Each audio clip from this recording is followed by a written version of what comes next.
estamos de volta com Farofa Cast, esse que é o episódio de número 3. Obrigada, agora funcionou o coral. Vocês não sabem, mas eu tive aqui uma falha técnica antes do começo do episódio, já de cara. E esse é um episódio produzido pela Zumi Produtora, que fica aqui na Pedra Branca, nosso parceiraço do Farofa Cast e do Farofa Gastronomia desde a primeira edição. A gente também tem o apoio da Voa Delivery e o apoio da Sigmativa Contabilidade para fazer esse projeto do Farofa acontecer. E hoje eu tenho um momento sublime que vai acontecer, porque é a primeira vez que a gente vai ter no Farofa Cast um papo sobre operação de comida japonesa, nesse caso, sushi. E não só começamos essa operação, esse episódio falando dessa operação de sushi, como a gente vai ter 3 donos de operação de sushi hoje. Estou felicíssima, eu estava brincando aqui nos bastidores que nós montamos o Santo Graal de 3 operações muito consolidadas da nossa região. Então, eu não estou falando de qualquer operação. A gente até estava falando que tem um monte de operação hoje, a gente vai falar mais sobre isso. Mas a gente vai receber hoje, de lá para cá, o Anderson do Hayai Sushi, que foi uma marca que nasceu através de um desafio pessoal e hoje, rapidamente, está conquistando espaço e reconhecimento na região. A gente tem, daqui para lá também, o Luiz do Sushi Mais Arte, que nasceu com uma proposta de transformar a culinária japonesa em uma experiência completa, unindo gastronomia, apresentação e atendimento. E aqui, do meu lado, o Bruno, do Junkapo Sushi, uma casa com mais de 13 anos de história, reconhecida pela inovação constante e a evolução da experiência oferecida pelos clientes. Ufa, né? Sejam muito bem-vindos, eu estou muito feliz de ter vocês aqui. E para já quebrar um pouco, assim, o pessoal fica falando, vamos falar de sushi? Então, o que a gente vai falar de sushi hoje? E eu já vou colocar o Bruno na reta direto, já tá de bom. Cara, Bruno. Qual que está sendo o teu maior desafio para a operação nesse momento? A gente sabe que empreender é desafio. Sim, sempre é um desafio. Agora, pensando na tua operação hoje, o que tu pode comentar dos desafios que tu está enfrentando, assim? Olha, eu acho que tanto o meu, talvez, quanto dos colegas do lado, é a gestão de pessoas. Hoje em dia, para arrumar pessoas que queiram trabalhar, tá difícil. As pessoas querem emprego, mas não querem trabalho, sabe? Então... Querem o salário. Eles pensam no 5º dia útil, né? Mas aí fazer um a mais, ou pelo menos fazer o básico bem feito, olha, são poucas pessoas. O teu desafio está sendo ter talentos e retê-los, então, na operação? Exatamente. E às vezes tem muita rotatividade também. Claro, tem funcionários que já estão há anos e anos, mas infelizmente, são praticamente 30 funcionários. Então tem uma certa rotatividade entre os novos que entram e saem, e às vezes uns que falam que tem experiência, mas não tem. Teve uma menina que foi no bar ali na SC 401 e falou que tinha experiência com bar e tal, chegou lá, não sabia nem espremer um limão. Você entende? Aí é complicado, né? Então, às vezes, eles até inventam, falam que tem um entendimento a mais, mas não é bem o que tá ali nesse escrito. Quando o Bruno falou de gestão de pessoas, os dois outros assim, ó.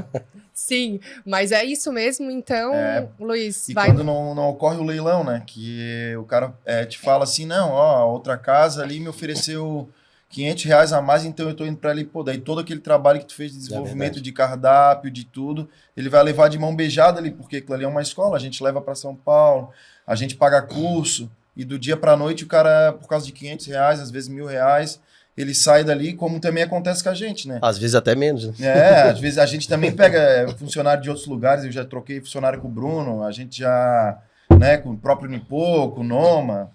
Então, assim, ocorre muito isso aí, assim, ó, é do dia pra noite, né? Uhum. Eles não te avisam que estão saindo, é simplesmente, ó, tchau, recebi uma proposta. E tô indo. E quando o funcionário ainda não é mal intencionado, que tenta arranjar uma brecha pra te colocar na justiça, né? Vai, isso é o que tem mais tem hoje em A dia. gente tem funcionário que já trabalhou com o Bruno, que já trabalhou comigo, que já colocou nós dois na justiça. E a gente tendo certo, assim, ó. Uhum. Ele procura aquela brecha que ele sabe que na lei, que ele se faz de boa praça, tudo, e te coloca na justiça. Só uma observação, ele era meu amigo antes de ser meu funcionário. Eu era cliente dele numa temaqueria próximo da minha casa, onde eu morava. E o cara realmente botou na justiça, depois botou o Luiz também. E, enfim, tem gente que é mau caráter mesmo. Eu sou advogado, então eu via... A gente puxou ali, ele tinha processado todos os restaurantes que ele já tinha trabalhado. Inclusive o restaurante que era próximo da casa dos meus pais, que eu frequentava, ele processou também, cara. Então agora tem que olhar o Jus Brasil sempre, né? Fazer a assinatura do Jus Brasil lá para não diminuir a quantidade de problemas que tu vai ter. Assim, ó, é igual puxar a ficha criminal. A gente só descobre depois que a pipoca tá estourando, né? Uhum. E realmente, assim, porque é caro para contratar, é caro para demitir e é mais caro pagar as custas de um processo. Então, assim, o que der para tentar minimizar lá no início vai resolver o problema lá no final.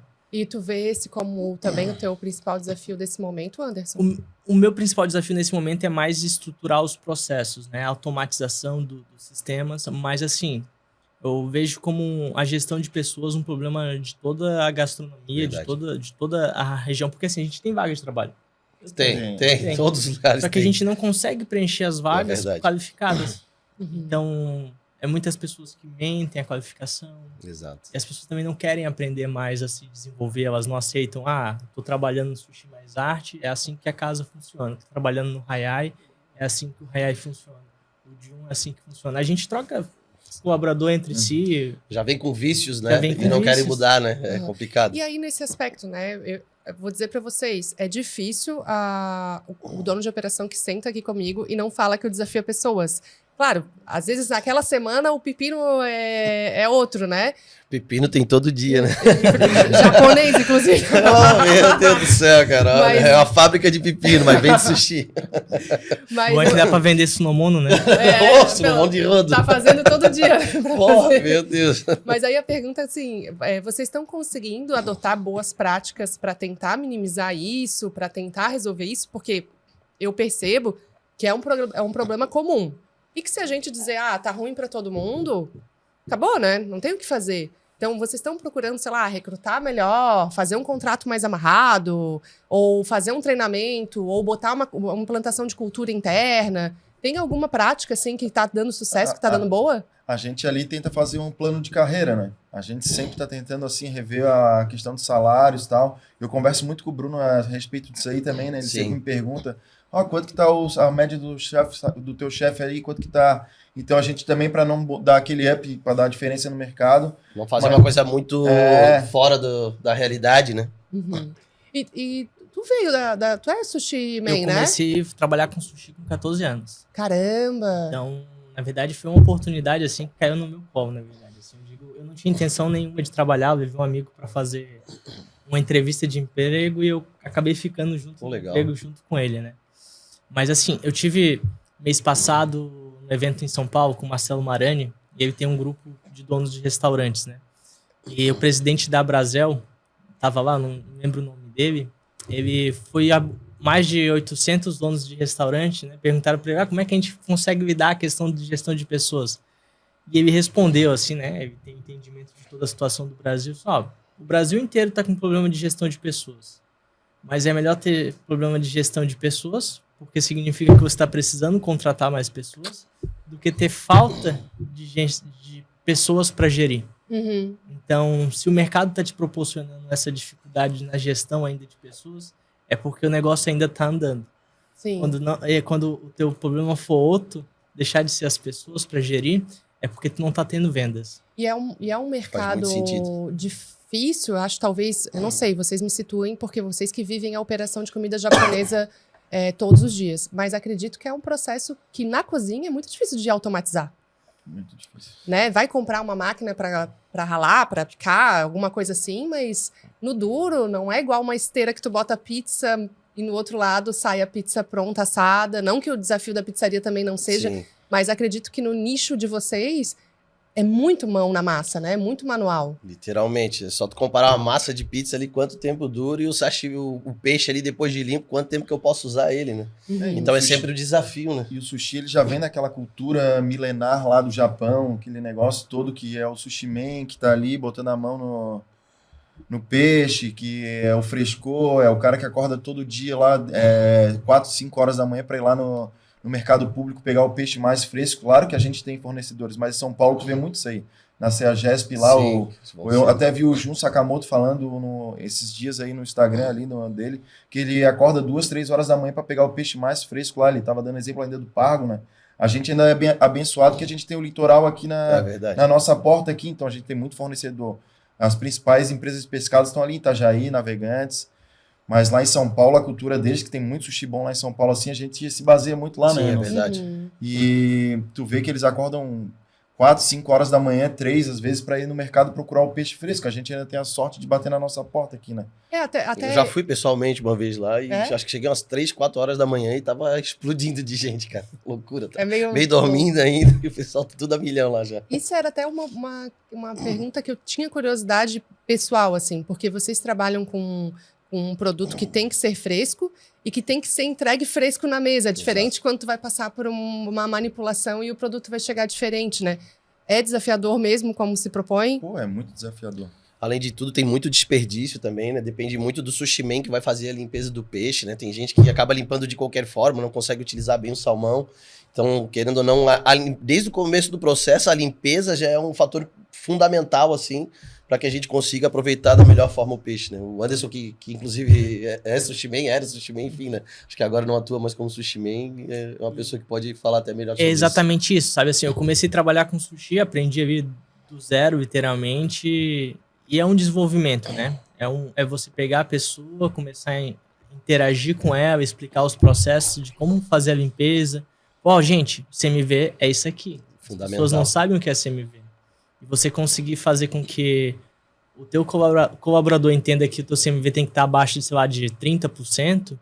É uma maturidade. É uma maturidade que precisa realmente estar implantada ali na equipe. E, assim, é reunião constante com o pessoal. Evitar desperdício. E exatamente. Armazenamento dos pescados também. Né? Toda essa questão, ela é muito importante para justamente ter um pescado saudável para o cliente. De qualidade. É uma alimentação crua. Se o sushi man estiver usando um desodorante que tiver um cheiro mais forte, o cheiro passa pro sushi. Caramba, que loucura. Então, assim, são processos delicados ali que fazem com que um restaurante se destaque do outro. E já tem um paradigma, né? Se o cara vai comer num restaurante de sushi e ele passa mal, pode ser qualquer outro motivo, mas talvez ele vai imaginar que tenha sido naquele restaurante naquele momento, por ser uma comida crua, né? Fresca, né? Mas até falando nisso, Anderson, tu acha que é mais fácil cortar sashimi ou gerir um negócio? É mais fácil cortar sashimi do que gerir um negócio 100%. É mais fácil tu contar ali com o teu dinheiro no 5º dia útil do mês. Mas sabe o que eu sempre falo para todos os colaboradores que eu tive? Que eu quero abrir o meu próprio negócio. Abre. Se não der certo, tu volta a fazer o que tu fazia. Hoje o Hayai, ele tem 7 anos, né? A gente tá aí com 3 lojas. Mas não foi 7 anos que passou num piscar de olhos. Foi 7 anos de muito trabalho. Vividos. Eu não tive um aporte financeiro. Eu tive que vender o pão para comprar o suplemento para poder trabalhar no outro dia. Uhum. E acho que assim a maioria dos negócios que iniciam, né? E a gente tem que fazer sempre o melhor mediante aquilo que a gente tem, né? Uhum. Então, hoje um restaurante, ele não vive só do produto. Ele precisa ter um marketing bem feito para poder ser vendido. É verdade. Tem que ser um super-herói hoje, né? Tem que dominar várias frentes da gestão, né? Até uma coisa que seria legal ouvir de vocês, até direcionando nesse caso primeiro para o Luiz, porque a gente tem hoje, quando vai fazer composição de cardápio, tem o clássico que tem que estar no cardápio, Tem. mas eu vejo, e eu posso estar errado, vocês me situem, que para uma casa de sushi existe um compromisso, a depender do conceito da casa, de lançar coisa nova. Sim, é verdade. De trazer novidade. E como que faz esse equilíbrio, né? Porque tem uma lista de compras gigante. Como que faz esse equilíbrio de desenvolver, trazer tendência? É muita pesquisa, né? A gente particularmente sempre tem o dedo do proprietário ali, né? No gosto. Sempre, né? É verdade. Que a gente vai, frequenta restaurante e a gente... claro que a gente não vai botar tudo aquilo que a gente gosta realmente, né? Como algumas vezes eu e o Bruno fomos lá no Sushi na Caixa, lá que a gente foi, porque é um padrão assim mais tradicional. Só que aquilo ali a gente já pensa, já entende, pro público em geral é uma coisa difícil, né? Eles não vão aceitar, porque a galera já tá acostumada ali com o Uramaki Philadelphia, com aqueles básicos que o brasileiro inventou. Que não pode tirar, né? Então assim, a gente tenta desenvolver com aquilo que a gente acredita que vai ter venda, né? Sempre mesclando a inovação ali e tal. Mas é o que o proprietário meio que gosta de desenvolver. Não dá ir muito pro exótico nem muito no... Mas sempre vai ter aquele teu carro-chefe ali, que é aquele destaque, aquela peça que tu botou ali, aquele prato que tu botou que vai te chamar os teus clientes ali, né? Uhum. Sempre tem. E, Bruno, dentro do teu cardápio, o que tu colocou que tu achou que não ia virar de exótico ou de diferente e acabou que a galera amou, assim? Olha, eu acho que eu já vi guacamole. Quando eu comecei ali em 2013, acho que 1 ano e meio, 2 anos depois, o Luiz era meu cliente, né, antes de abrir, nós colocamos as opções de sushi gourmet e que na época era uma coisa bem diferente, assim, que nem até eu comentei que a gente trabalhava queijo brie, azeite trufado, geleia de pimenta. E era uma coisa que eu achei meio que um desafio. Será que a galera vai gostar? Será que vai curtir? Eu experimentei antes, obviamente, de colocar e eu gostei muito, particularmente. E foi um sucesso, graças a Deus. Assim, o negócio foi só evoluindo. E foi um desafio, assim, ficou aquele receio, será que vai dar certo, será que não? E hoje em dia, todos os sushi praticamente trabalham com queijo brie, com geleia. Azeite trufado. A geleia de pimenta, antigamente a gente ia comprar no supermercado da Queensberry ou uma outra marca. Hoje em dia tem uma geleia de pimenta específica que vende no fornecedor, que fornece os insumos para nós, entendeu? Então, tipo, o negócio ficou meio que comum, assim. A tendência foi ficando tão tão forte que virou... Tem Exato. espaço no mercado. E lá, teve algum produto assim que tu... Cara, isso aqui, não sei. Então, na verdade, em 2022, a gente tava na época de inverno, né? A gente precisa criar algum produto assim para atrair os clientes no inverno, porque a gente entende que é um movimento de baixa, né? Nosso produto ele é gelado, querendo ou não. Sim. Então, a gente criou o High Hot, né? Eu imaginava que era isso. Eu vi no Fernando de Noronha, cara. A gente, assim, como é que eu vou criar um produto e fazer igual o McDonald's? Mac, sei lá, McFish, Sanduíche, né?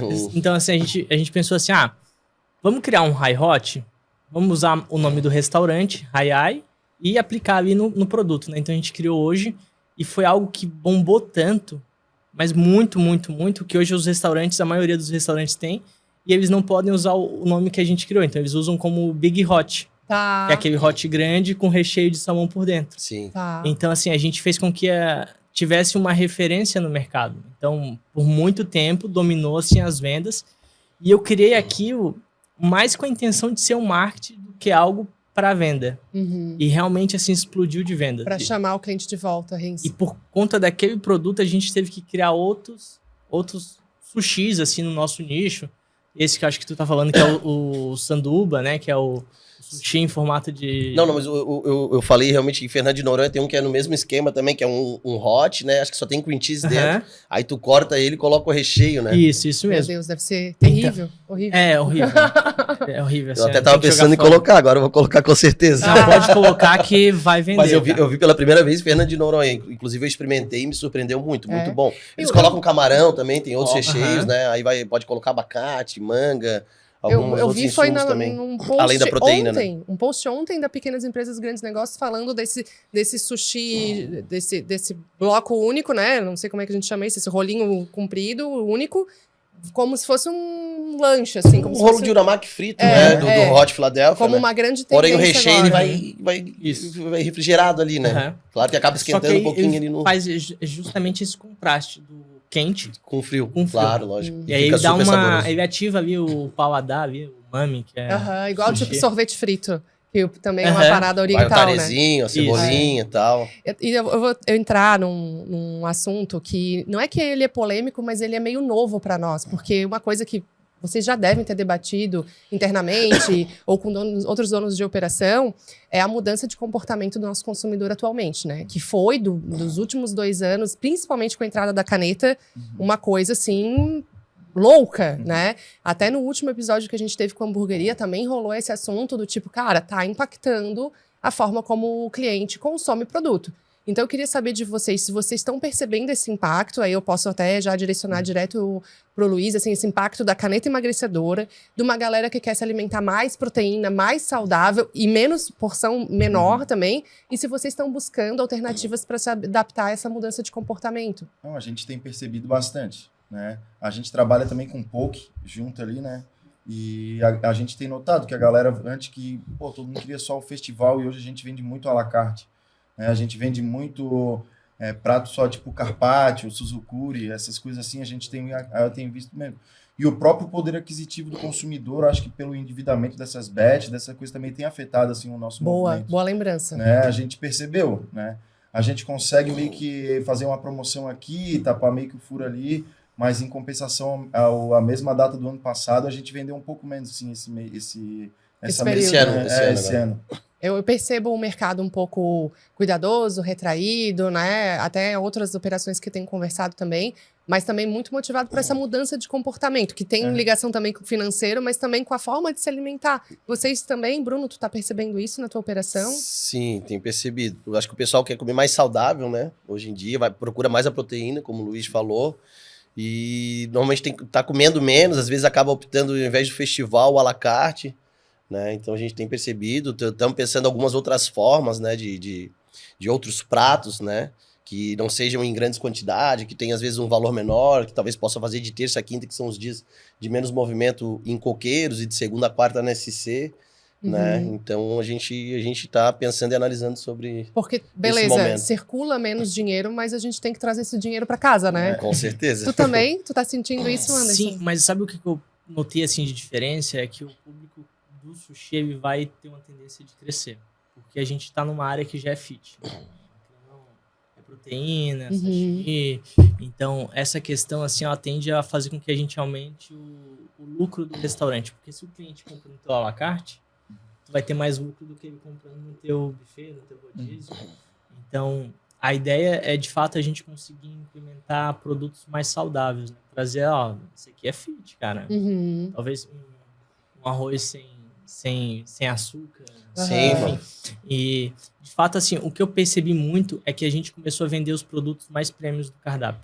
A gente vendia muito essa questão de fritos, assim, e a gente conseguiu dar uma enxugada nisso e focar mais na questão de produtos mais... de um ticket mais alto, porque o público que toma caneta emagrecedora é um cliente que tem grana para queimar. Então, se ele vai almoçar uma vez na semana, a gente tem que fazer com que ele almoce lá na Jun, lá no Hayai. Então, assim, é de fato conseguir fazer com que o cliente, quando ele decidir, não, essa aqui é a minha refeição, que eu vou poder comer um pouquinho mais. Então, de fato, é conseguir aproveitar esse momento.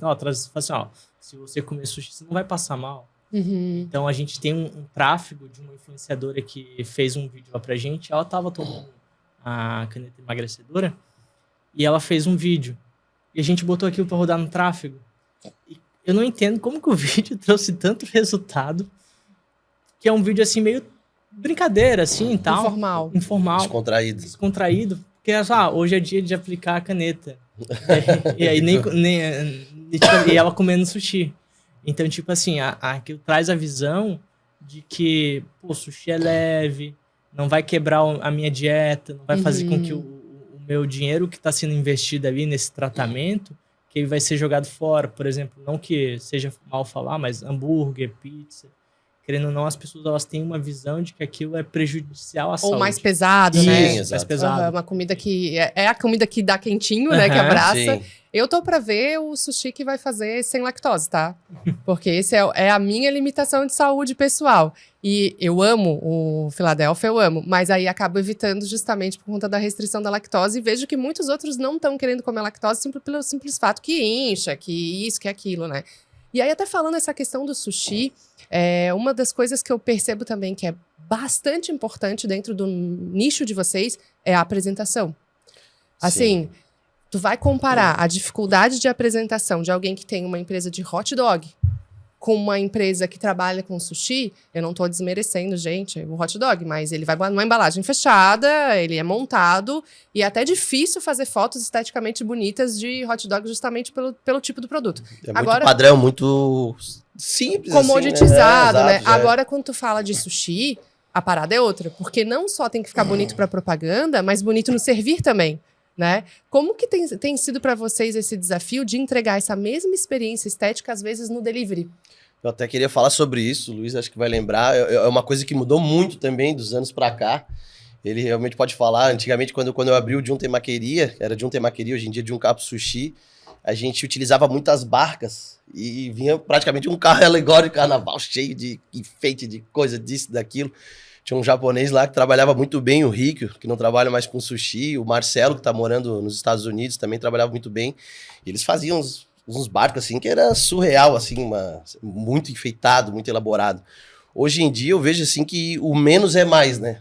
não usa mais tanta coisa para decorar. É uma florzinha comestível, é uma wasabi ali que tu bota no prato, assim, um detalhezinho, é um brotozinho, é só um lequezinho, não é mais cheio de leque, cheio de flor, cheio de coisa, entendeu? Então, assim, eu vejo que é uma coisa que mudou muito de um tempo para cá, né? Eu já tô há 13 anos no mercado e hoje em dia eu vejo que o menos é mais, entendeu? Tipo, claro, no caso do delivery ali, fazer com as repartições certinhas, uma florzinha, né? Uma peça bonita, padronizada.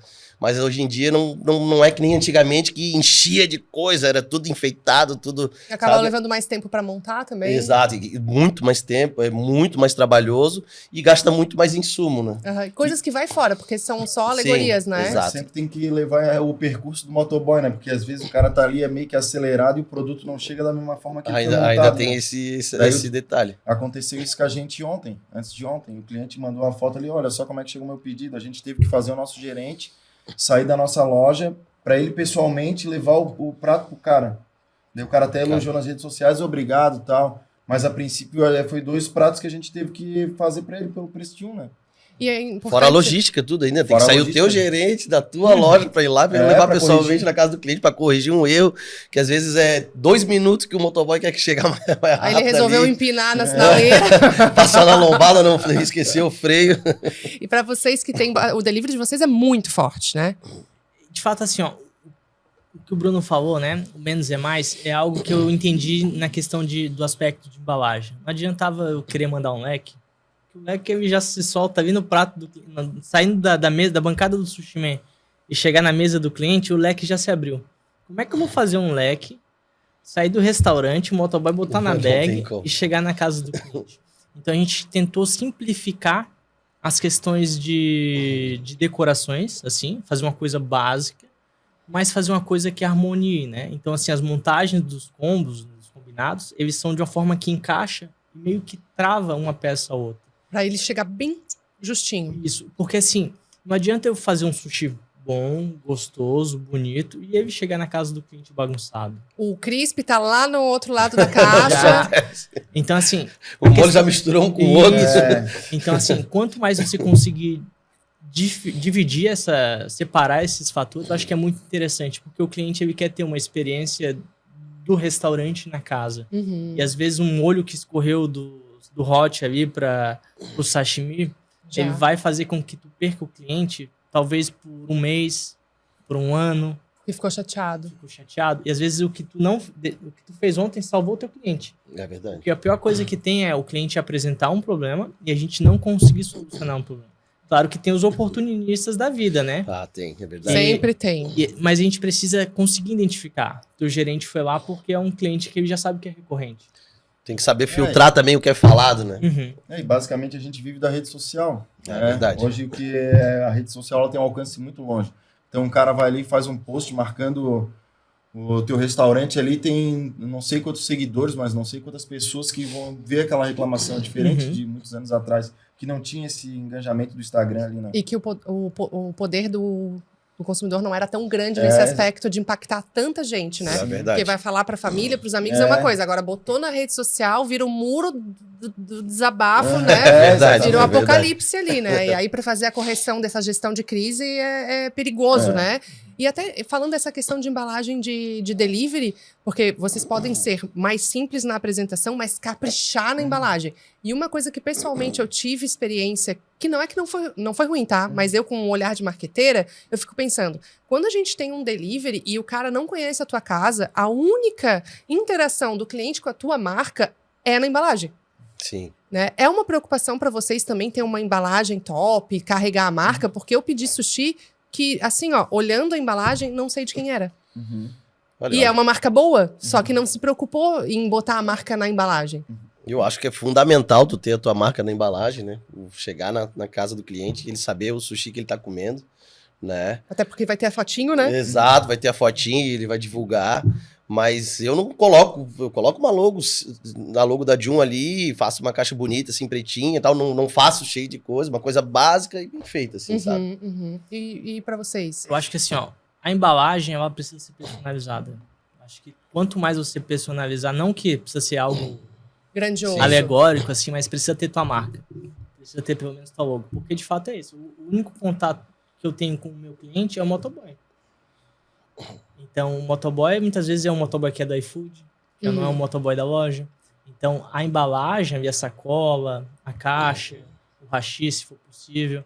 Mas, assim, você precisa ter isso, porque às vezes o cliente vai fazer o seguinte, ele comeu, vai lá descer no prédio dele, no condomínio, e vai jogar a sacola lá dele no lixo. Eu faço isso só em casa. Sim. Eu faço isso. A gente agora mudou, a gente foi para uma feira agora para Facepalm em São Paulo e a gente mandou fabricar, em vez da embalagem em si, a Eco Bag. Legal. Que daí a gente vai usar aquela embalagem normal, que é a que a gente tem aqui, mas a gente vai usar a Eco Bag porque... A sacola. Tá vindo tendência com a sacola. Porque o que acontece? A pessoa ela vai fazer a tua propaganda usando no dia a dia. Tem muitas pessoas que usam aquilo ali.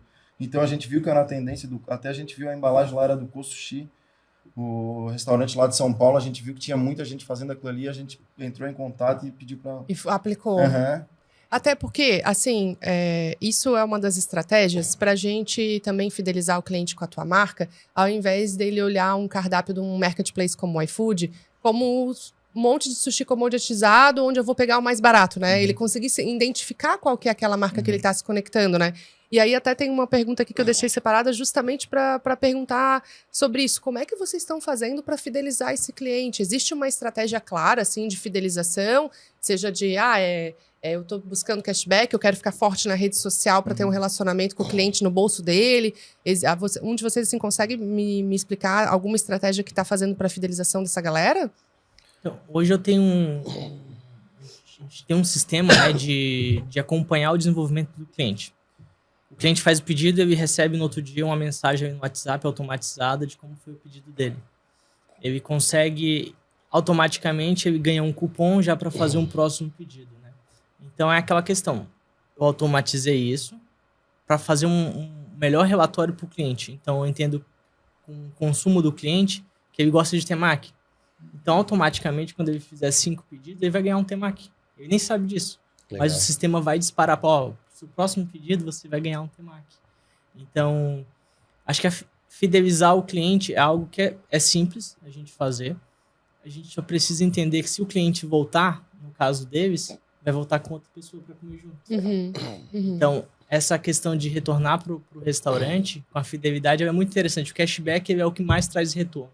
Porque ele já vê imediatamente o retorno ali momentâneo, né? Então, ele consumiu R$100, ele ganhou um cashback de 5%.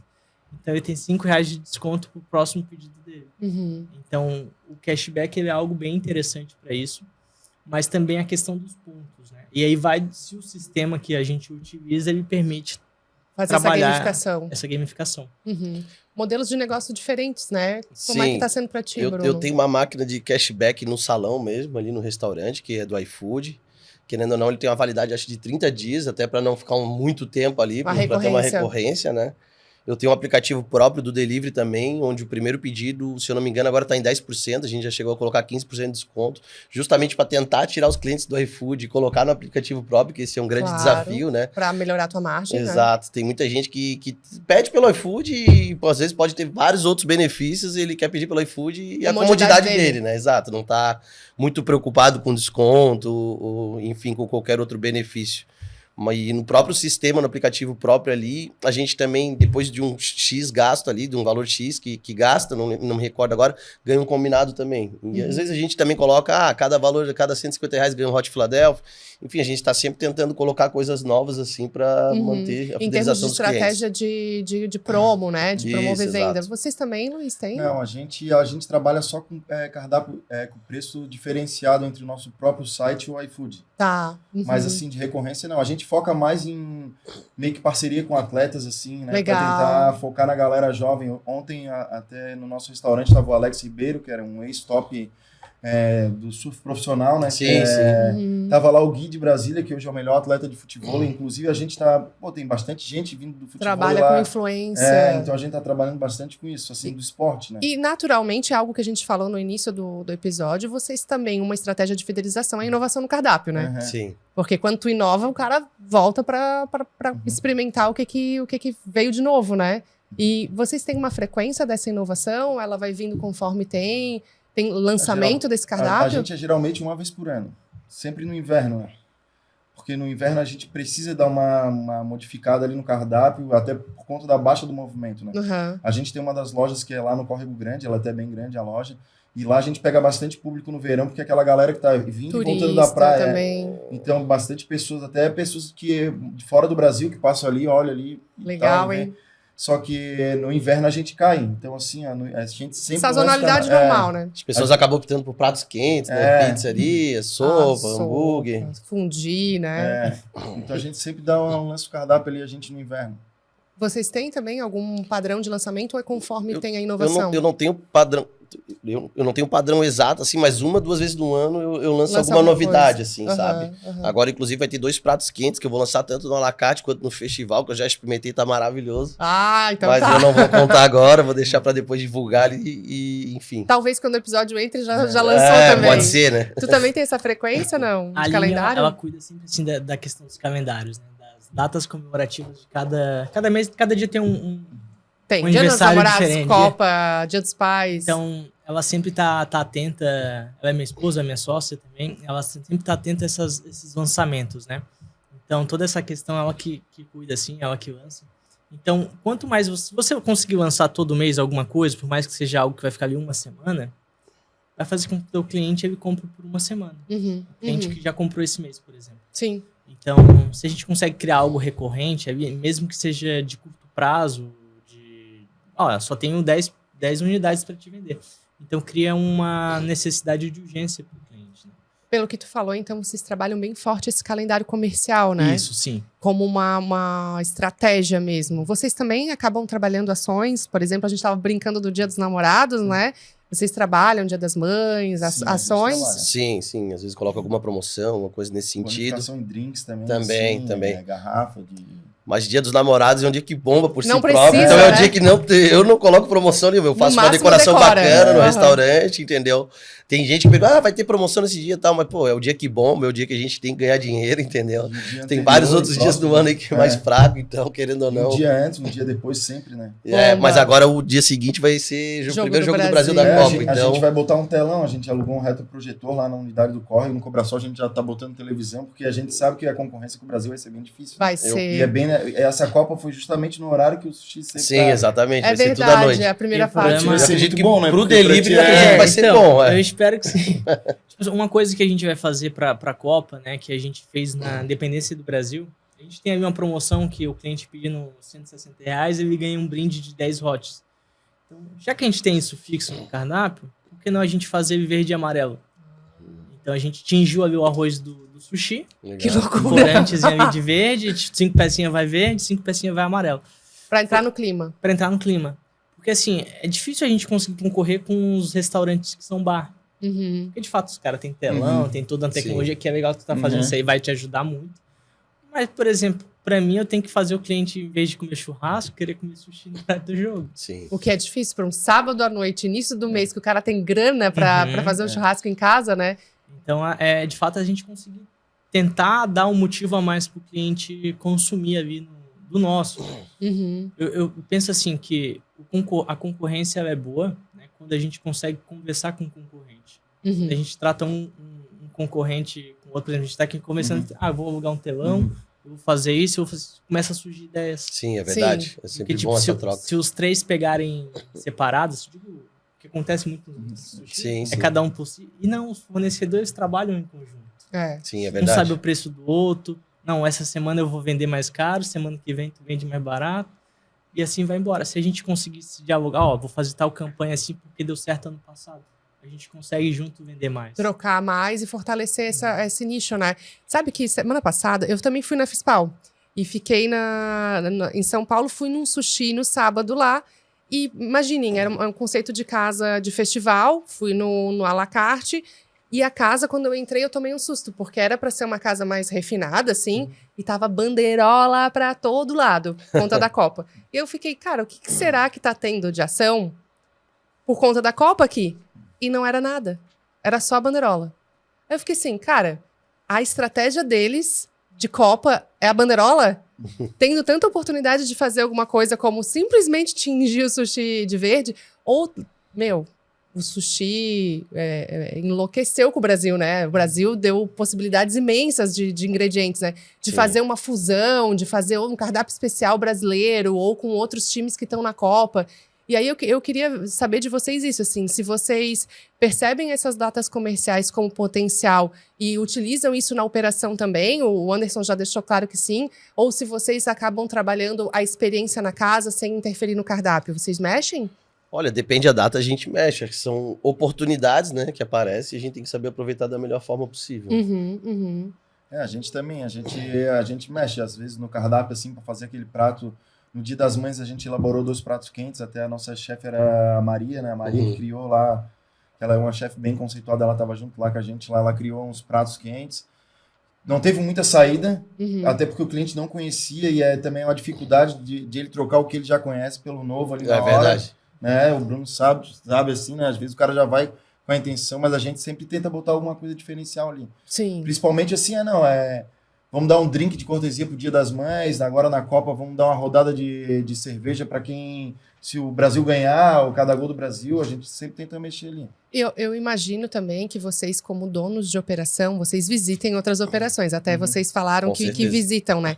O que vocês observam quando vocês vão numa operação? Porque não tem como vocês ir com um olhar só de cliente. É impossível.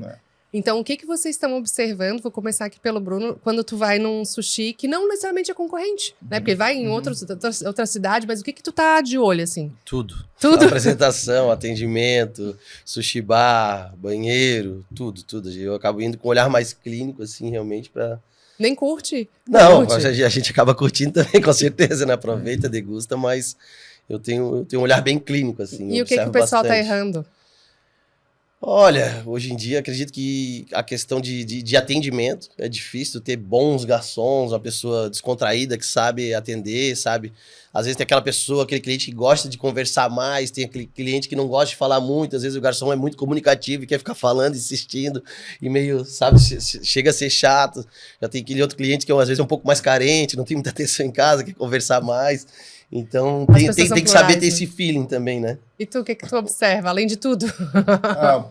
Eu assim gosto muito de olhar a carta de drink, porque eu acho que o drink é uma coisa que agrega muito valor na nossa operação. A margem de lucro, né? Então, assim, eu sempre tento olhar assim, às vezes até dar aquele print assim, escondidinho ali no cardápio deles, que é uma coisa que assim a gente vê que no nosso restaurante ali é uma coisa que, até por a gente estar na frente meio que de uma baladinha ali, de um deles ali, às vezes... a galera vai ali só para fazer o esquentinho antes, então assim, eu foco muito na carta de drink, além de tudo também, qualquer detalhe a gente tá ali olhando, a inovação deles ali, às vezes tu vê um negócio que, isso aqui se encaixa na minha operação, sim, é verdade.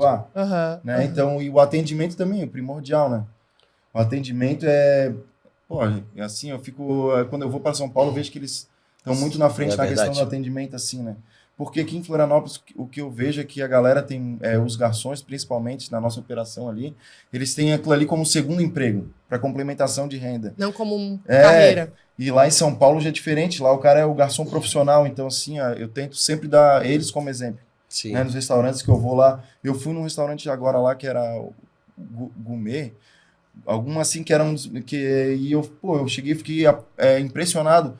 A praça que o garçom sozinho conseguia atender, no meu eu preciso de 3 garçons, o cara sozinho atendia aquilo ali tudo e muito bom, assim, eu fiquei impressionado. E provavelmente remunerado à altura do rendimento dele, né, também. Bem provável. E tu, o que tu tá observando, Anderson? O que eu vejo, além do que eles falaram, é questão de tempo. Né?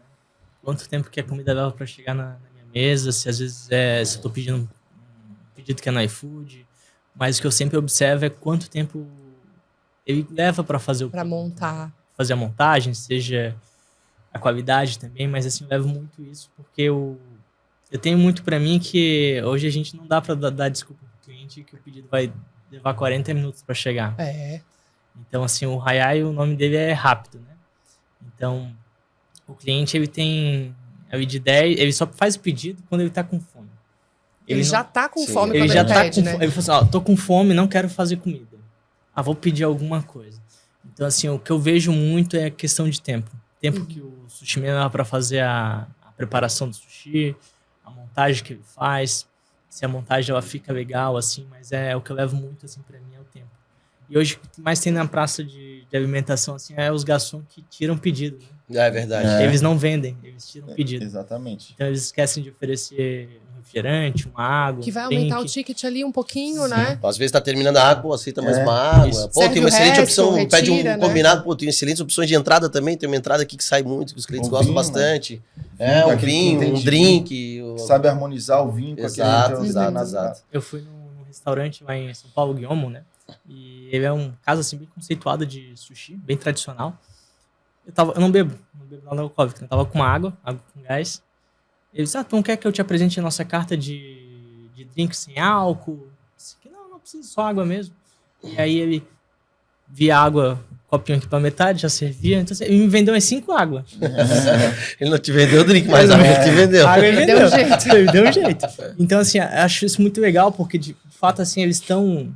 Não sei se é o treinamento, o que é de diferente, assim, mas se a gente conseguir trazer isso para a equipe, a gente consegue aumentar o ticket. Essa energia de vendas, né? Essa energia de...